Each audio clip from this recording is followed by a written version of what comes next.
Efficiency is key, she said, not bothering to look up from her computer screen. My name is Harold McMillan. I'm 63 years old, and I'd been working at Delton Manufacturing in Detroit for 31 years. 3 days. That's all I had left before my retirement ceremony. 3 days before I could walk away from the noise of the factory floor, the smell of metal shavings, and the weight of responsibility I'd carried as shift lead for the past 8 years. But sitting in Vanessa Cole's sterile office that Monday morning, something felt wrong. Real wrong. She'd called me in at 7 a.m. sharp, before my shift even started. The woman had been our operations director for 6 months now, brought in from some consulting firm to streamline productivity and implement cost reduction measures. Those were her words, not mine. Half the floor crew couldn't even pronounce the buzzwords she threw around in meetings. We've reviewed your personnel file, she continued, fingers clicking across her keyboard like she was typing my obituary. Due to operational efficiency requirements, we're terminating your employment effective immediately. I felt something cold settle in my stomach. 3 days before my retirement ceremony? Now she looked up. Had this little smirk on her face like she was enjoying herself. You'll still get your pension, Mr. McMillan. But the ceremony? That was a company courtesy. 31 years. 0 safety violations. I'd trained half the apprentices currently working the floor. My picture was already in the company newsletter with the headline, "End of an Era." My wife Helen had bought a new dress for the ceremony. My daughter Claire had requested time off work to attend. I'd already turned in my ID badge Friday afternoon, finished my final safety report, cleaned out my locker.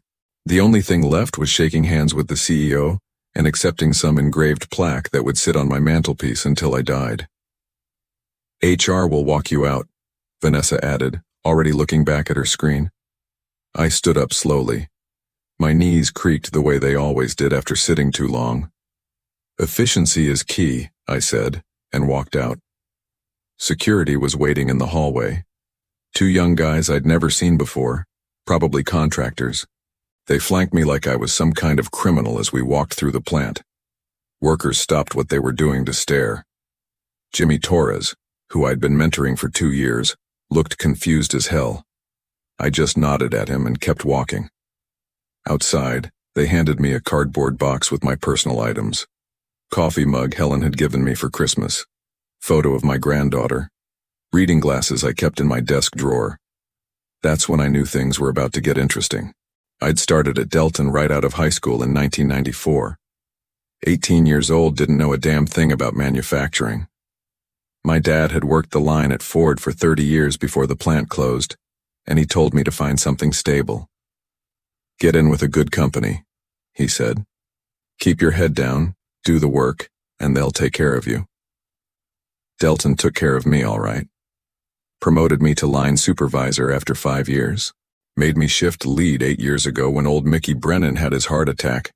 I'd been running the night crew ever since, making sure quotas got met and nobody got hurt. In 31 years, I'd never had a single safety incident on my watch. I met Helen at a company picnic in 1998. She was working in accounting then, before she switched to nursing. We got married 2 years later, bought a little house in Warren. Claire came along in 2003. Everything steady and predictable, just the way I liked it. But things had been changing at Deltan for months now. Ever since they brought in Vanessa and her team of efficiency experts. Suddenly there were consultants walking the floor with clipboards, timing how long it took us to complete tasks. They installed new software that tracked everything from break times to bathroom visits, called it optimizing human resources. The warning signs had been there if I'd been paying attention. Last month they eliminated the coffee station on the factory floor, said it was a non-essential amenity that reduced productivity. The month before that they cut the Christmas bonus in half. Budget constraints, they explained. Then there was the way Vanessa looked at me during shift meetings, like I was some relic from a bygone era, taking up space that could be filled by someone younger and cheaper. She never asked my opinion about anything, even though I knew that floor better than anyone. Clarence Boone had warned me something was coming. Clarence was our union rep, a guy who'd worked the line for 25 years before taking the position. He'd been hearing rumors about restructuring and age-based optimization. We'd grab coffee sometimes after my shift ended, and he'd tell me what he was picking up from his contacts in HR. They're looking to clean house before the pension obligations hit, he'd said last week. Watch yourself, Harold. You're exactly the kind of expensive veteran they want to cut loose. I should have listened, should have seen it coming. But I'd been loyal to Delton for 3 decades. I figured that loyalty went both ways. Walking to my truck in the parking lot that Monday morning, I realized how wrong I'd been. I sat in my truck for an hour after they walked me out, just sat there in the Delton parking lot, watching the shift change through the chain link fence. Workers streaming in and out, lunchboxes in hand, talking and laughing like it was any other day. It wasn't any other day. Not for me.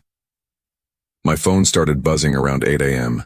Text messages from guys on my crew. Jimmy Torres. What happened? Security walked you out? Kevin Walsh.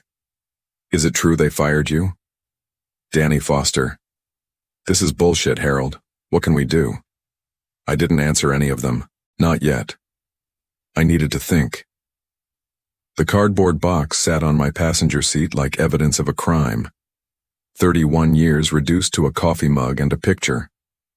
They hadn't even let me say goodbye to my crew properly. Just marched me out like I'd stolen something. That's when it hit me. This wasn't about efficiency or cost reduction. This was about sending a message.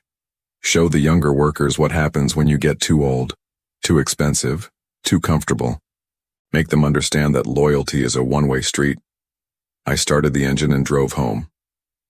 Helen was in the kitchen making breakfast, humming some tune from the radio. She looked up when I walked in, and her face changed the moment she saw my expression. What's wrong? She asked. I set the cardboard box on the counter. They terminated me, 3 days before the ceremony. Helen stared at the box, then at me. They what? Vanessa Cole called me in this morning. Said it was an efficiency decision. Still get the pension but no ceremony. I poured myself coffee from the pot Helen had made. 31 years, and they walked me out like a common thief. Helen's face went through about 6 different emotions before settling on anger. That's illegal. That has to be illegal. Probably not, I said. Michigan's a right-to-work state. They can fire you for any reason or no reason, long as it's not discrimination. But 3 days before retirement, that's cruel. I sat down at the kitchen table and looked out the window at my neighbor's yard. Mr. Patterson was mowing his lawn, same as he did every Monday morning for the past 10 years. Some things never changed. You know what the funny thing is? I said. I was ready to leave. 3 more days, and I would have walked away happy, shaken hands with everybody, accepted my plaque, and moved on with my life. Helen sat down across from me. So what are you going to do? I thought about that for a long time. What was I going to do? Roll over and accept it? Pretend the last 31 years didn't matter? That's when my phone rang. Clarence Boone's name on the screen. I answered on the 3rd ring. Yeah? Harold, Clarence said, and I could hear the anger in his voice. We need to talk. Clarence picked me up an hour later. We drove to Murphy's Diner on 8 Mile, the same place where we'd been meeting for years to discuss union business. The coffee was terrible and the pancakes were worse, but it was quiet and nobody bothered us. This is about more than just you, Clarence said as soon as we sat down. I've been hearing things. Vanessa's got a list. I stirred sugar into my coffee. What kind of list? Workers over 60. Anyone close to pension eligibility. She's been working with corporate to identify what she calls high-cost human assets. Clarence pulled out a folded piece of paper from his jacket pocket. Got this from a friend in HR. Your name's at the top. I looked at the paper. 23 names, all guys I'd worked with for years. Some of them had decades with the company, just like me. She's planning to fire all of these people? Not fire. Optimize workforce efficiency through strategic personnel transitions. That's the official language. Clarence's voice was bitter. They're going to wait until each guy gets close to retirement, then manufacture some reason to let them go early. Save millions in pension obligations. The coffee tasted like dishwater, but I kept drinking it anyway. So what do we do? File a grievance? Already tried. Vanessa's being careful. Your termination was technically legal. At-will employment and all that corporate garbage. Clarence leaned forward. But here's the thing, Harold. You weren't just any worker. You were the bridge between management and the floor. Guys trusted you. When I needed to know how the crew was feeling about contract negotiations, I came to you. I knew where this was going. For 8 years as shift lead, I'd been the unofficial voice of the workers. When there were problems, people came to me before they went to Clarence. When management wanted to implement new policies, they'd run them by me first to gauge reaction. The crew's already talking, Clarence continued. Jimmy Torres called me at 6 a.m. Said the whole night shift was buzzing about what happened to you. They're angry, Harold, real angry. Angry enough to do what? Clarence smiled for the first time since I'd known him. That depends on how angry you are. I thought about Vanessa's smug face. The way she'd dismissed 31 years of service like it was nothing. The ceremony Helen had been looking forward to. The speech I'd been practicing in my head. I'm angry enough, I said. We spent the next 2 hours planning. Clarence had contacts throughout the plant, guys who'd been with the union for years. The beauty of manufacturing was that everything was connected. When one department stopped working, it created a ripple effect that shut down the whole operation.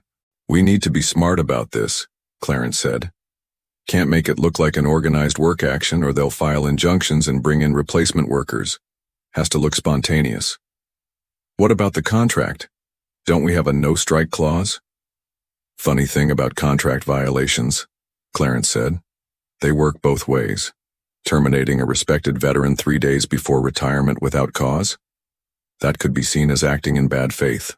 I drove home around noon, my head spinning with possibilities. Helen was in the garden pulling weeds from her tomato plants. She looked up when I parked in the driveway.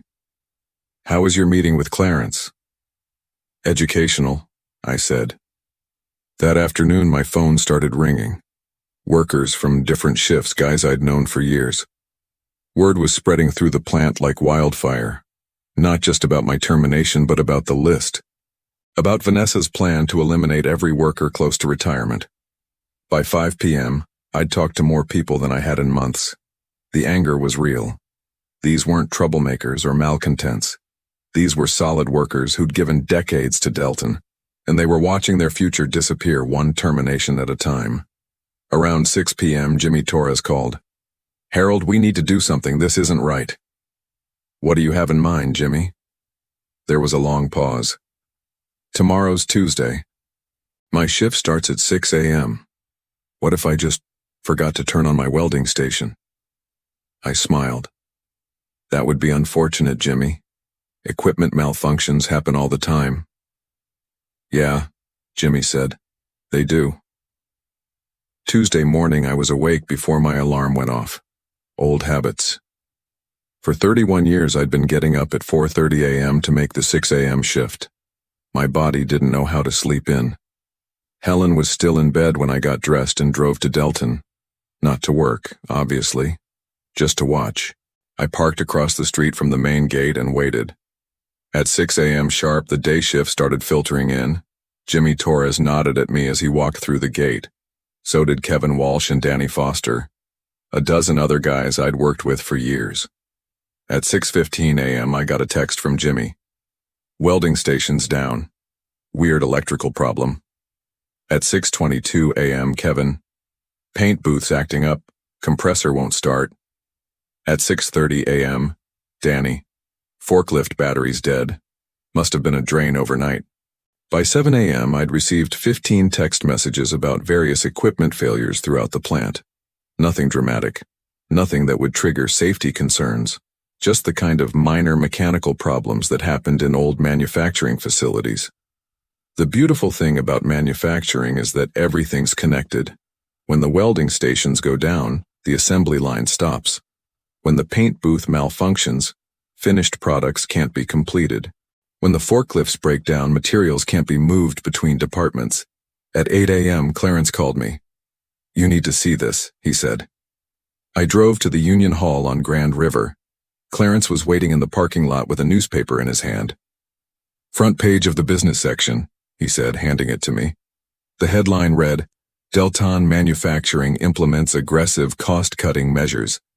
The article detailed Vanessa's efficiency initiatives, including strategic workforce optimization and elimination of redundant human resources. There was even a quote from her: "We're committed to creating a leaner, more competitive organization by removing outdated personnel structures." "Outdated personnel structures," I said. "That's what I am now." "Keep reading," Clarence said. Buried in the middle of the article was a paragraph about the company's pension obligations. Delton was facing a $70 million liability over the next 5 years as veteran workers reached retirement age. The article mentioned that creative workforce management could significantly reduce these costs. "She's not just coming for you, Harold, she's coming for everyone." Clarence's face was grim. "And she's proud of it, talking to reporters like she's some kind of business hero." I folded the newspaper and handed it back to him. "How many people have seen this?" "I made copies, distributed them to every department head this morning." Clarence smiled. "Funny thing about factory workers. They can read." My phone buzzed with another text, this one from Mickey Brennan, the former shift lead who'd retired after his heart attack. "Saw the paper. Want to help?" Then another text from Tony Ricci in maintenance. "Heard about the article, standing by." And another from Beth Sullivan in quality control. "This is wrong. What can we do?"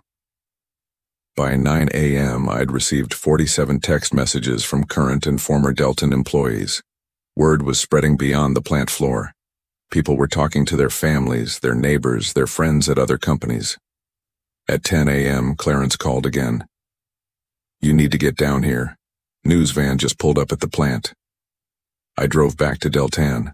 Sure enough, there was a Channel 7 news truck parked outside the main gate. A reporter was interviewing workers as they came out for their break. I watched from across the street as Jimmy Torres talked to the camera, then Kevin Walsh, then Danny Foster. One by one, guys who'd never spoken to media in their lives were telling their stories. About 31 years of service. About being walked out 3 days before retirement. About a management culture that treated workers like disposable equipment. My phone rang. Helen's number. "Harold," she said, "you're on the news." By Wednesday morning, the story had legs. Channel 7 ran a follow-up piece about corporate pension avoidance strategies. The Detroit Free Press picked it up for their business section. Even the Union newsletter featured my story under the headline, "31 Years of Loyalty Means Nothing." I was drinking coffee in my kitchen when Clarence called at 7 a.m. "How many people you think work at Delton?" he asked. "About 800. "How many you think are over 50? I thought about it. Maybe 200. "How many you think saw the news last night?" I was starting to understand. "All of them." "Harold, I've been getting calls since 5 a.m. People are scared. They're realizing that if it can happen to you, it can happen to anyone." Clarence paused. "They want to do something about it." "Like what?" "Like not showing up for work tomorrow." A work stoppage. The nuclear option. I'd seen it happen at other plants, usually during contract negotiations. But this was different. This wasn't about wages or benefits.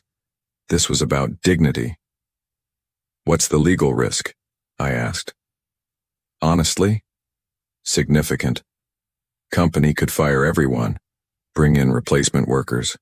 We could lose everything." Clarence's voice was serious. "But here's the thing, Harold. Sometimes you've got to take a stand, even when the odds are against you." I thought about my 31 years at Delton, all the overtime shifts, the safety meetings, the training sessions, all the young workers I'd mentored, the problems I'd solved, the crises I'd managed. What do you need from me? Just be here. Tomorrow morning, 6 a.m., main gate. Don't say anything to the media. Don't make any speeches. Just be here. I spent Wednesday afternoon cleaning my garage. Old habit from my factory days. When you've got a problem you can't solve, work with your hands until your brain catches up. Helen found me around 3 p.m., reorganizing my tool bench for the third time. You're nervous, she said. Yeah. About tomorrow? I stopped what I was doing and looked at her. About everything. About what this means. About what happens if it doesn't work. Helen sat down on my workbench. You know what I think? What? I think you've spent 31 years doing what's right for other people, taking care of your crew, making sure everyone got home safe, putting the company's needs ahead of your own. She picked up a wrench from my toolbox. Maybe it's time to do what's right for you. That evening, my phone wouldn't stop ringing. Guys from different shifts, different departments. People I'd worked with years ago who'd heard about what was happening. Even some folks from other companies, other unions. Jimmy Torres called around 9 p.m. Harold, I wanted you to know, whatever happens tomorrow, we're with you. Jimmy, you don't have to. Yes, we do. You spent 8 years looking out for us. Now it's our turn to look out for you. I went to bed early that night, but I didn't sleep much. Kept thinking about my dad and what he'd told me about finding a good company and keeping my head down, about loyalty being a two-way street. Around 2 a.m. I got up and made coffee, sat at my kitchen table looking out at the dark street, thinking about what morning would bring. At 4 a.m. I got dressed and drove to Deltan. Same routine I'd followed for 31 years, except this time was different. This time, I wasn't going to work. I was going to war. At 5:45 a.m. I parked across from the Deltan main gate and watched the sunrise paint the factory walls orange and red. The parking lot was empty except for a few management cars and the security guard's pickup truck. Then they started arriving. First came Jimmy Torres and Kevin Walsh walking together from the bus stop. They didn't go through the gate. Instead, they stood on the sidewalk outside the fence and waited. Then Danny Foster pulled up in his old Chevy, followed by 3 guys from the paint department. They joined Jimmy and Kevin on the sidewalk. By 6 a.m., there were 50 people standing outside the gate. By 6:15, there were 100. By 6:30, the entire day shift was there, plus half the afternoon crew and a dozen retirees who'd driven in to show support. Nobody was chanting or shouting. Nobody was carrying signs. They were just standing there, refusing to cross the line. Clarence Boone walked over to my truck at 6:45 a.m. You see that? He said, pointing toward the administrative building. Vanessa Cole was standing at her office window on the second floor, talking rapidly into her phone. Even from across the parking lot, I could see the panic on her face. At 7 a.m., the plant manager came out and tried to talk to the crowd. The workers listened politely, but nobody moved. When he was finished, Jimmy Torres stepped forward. We're not coming back until Harold McMillan gets the respect he deserves, Jimmy said loud enough for everyone to hear. 31 years of service means something. The crowd murmured agreement. Still no shouting, no anger, just quiet determination. By 8 a.m., a second news van had arrived, then a third. Workers were being interviewed telling their stories about what Harold McMillan had meant to them, about the culture of fear that Vanessa Cole had created. At 9 a.m., my phone rang. The caller ID showed Deltan Manufacturing main number. Mr. McMillan, this is Gerald Hoffman, the CEO. I wonder if we could meet. 2 weeks later, I was standing in the Union Hall on Grand River, looking out at a room packed with workers, retirees, and their families. Clarence Boone was at the podium, holding a gold-plated wrench that gleamed under the fluorescent lights. Harold McMillan worked 31 years for Deltan Manufacturing, Clarence said to the crowd. He never missed a safety meeting, never had an accident on his watch, and never forgot that his job was to take care of the people around him. The meeting with CEO Hoffman had been brief. Vanessa Cole was already gone, reassigned to some consulting firm in Ohio. The termination was reversed, my benefits restored, my retirement processed with full honors. The other names on her list were safe. But I'd told Hoffman I didn't want to go back to the plant. 31 years was enough. I was ready to move on. Some people think loyalty is weakness, Clarence continued. They think if you work hard and keep your mouth shut, you'll get walked on. Harold proved them wrong. He handed me the wrench. The inscription read, Harold McMillan, a man who never forgot where he came from. The room erupted in applause. Helen was crying in the front row. Claire was beaming next to her, my granddaughter asleep in her arms. I looked out at all those faces, guys I'd worked alongside for decades, young workers I'd trained, people who'd taken a risk to stand with me when it mattered. You didn't need to strike a blow, Clarence had told me earlier. You just had to leave the room. He was right. Sometimes the most powerful thing you can do is walk away with your dignity intact. Sometimes that's all the revenge you need.